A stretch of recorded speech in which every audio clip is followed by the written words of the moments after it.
মৃত্যু এক ভয়ঙ্কর বস্তু, মৃত্যু এক ভয়ঙ্কর বস্তু।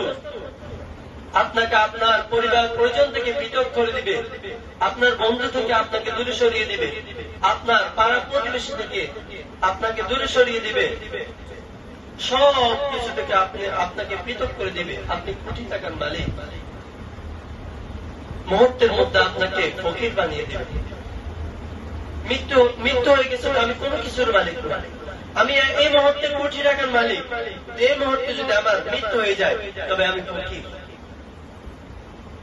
আমার আত্মীয় স্বজন সব কিছু আছে, আমার আপনজন কিছু হলে সবাই দৌড়ে আসে, কি হয়েছে তোমার?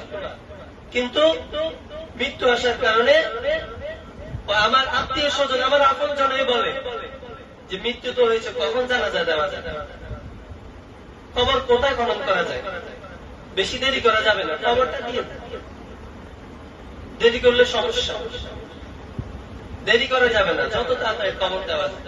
আমার আপনজনে আমাকে নিজের পায়ে চড়ে চড়ে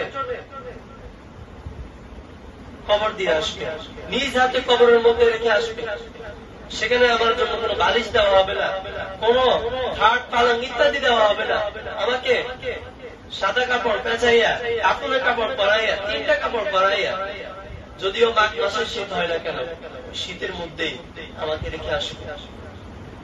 যদিও চৈত্র মাসে গরম হয় না কেন, সেখানে আমার জন্য পাখা, এসি ইত্যাদির ব্যবস্থা করবে না, আমাকে ওই মাটির মধ্যে রেখে আসবে।